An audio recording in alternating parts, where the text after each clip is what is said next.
சிறைச்சாலையில் பிரியாணி விருந்து, கைதியின் அதிர்ச்சி வாக்குமூலம். புதுச்சேரி காரைக்கால் கிளை சிறைச்சாலையில் சர்வசாதாரணமாக மது மற்றும் போதைப் பொருட்கள் புழக்கத்தில் உள்ளன. கைதி யாருக்காவது பிறந்தநாள் என்றால் பிரியாணி விருந்து வைக்கப்படுகிறது.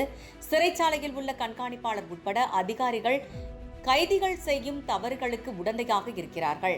10 மாதம் சிறையில் இருந்து விசாரணை கைதியாக இருந்து பிணையில் வெளிவந்த இளைஞர் வெளியிட்ட வாக்குமூலம் வீடியோ வெளியாகி வருகிறது. என் பேர் தினேஷ், காரைக்கால் மேடு. நான் வந்து குடும்ப ஒரு பிரச்சனையால் ஒரு வழக்கில் கைது செய்யப்பட்டேன். 9ஆம் மாதம் 3ஆம் தேதி நான் கைது செய்யப்பட்டேன் 2024. இப்போ ஒரு போன வெள்ளிக்கிழமை தான் எனக்கு பெயில் கிடச்சிச்சு. 10 மாதமாக நான் சிறையில் இருந்திருக்கேன். சிறையில் பல கொடுமைகள் நடக்குது. அந்த கொடுமைகளை என்னால் தாங்க முடியல.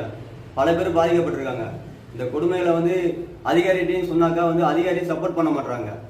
அங்கே ஒரு தண்டனை கைதி ரெட்டை கொலை பண்ண ஒருத்தர் இருக்காரு. அவரை பேசி கீசி அவரை எங்களை மிரட்டுறாரு. மிரட்டி பணம் பறிக்கிறாரு, பலரை போட்டு அடிக்கிறாரு. விசாரணை கைதிகளை சமைக்க சொல்லி கஷ்டப்படுத்துறாங்க அங்கே சிறையில்.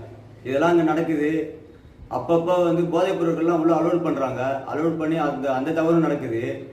யாருக்காவது பிறந்த நாள்னாக்கா பிரியாணி போடுறாங்க. பிரியாணி போட்டு பல பிரச்சனைகளை ஆளாக்குறாங்க. எங்களை மனுப்பொருளில் வர்றதுல கஞ்சா, ஆன்ஸ் இதெல்லாம் கொண்டு வர்றாங்க.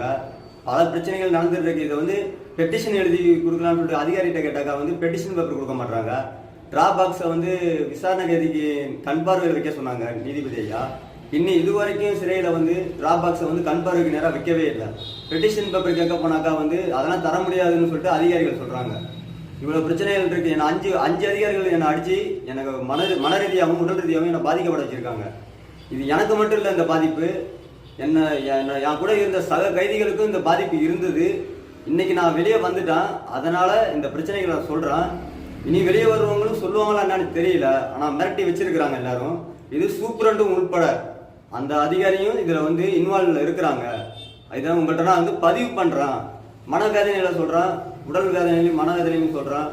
ரொம்ப கஷ்டப்பட்டு இந்த சிறையில இருந்து நான் வந்திருக்கிறேன். பல துன்பங்களை சந்திச்சிருந்து பணம் பறிக்கிறாங்க. முதல்ல அந்த அம்மான்றவர் பணம் பறிக்கிறாரு.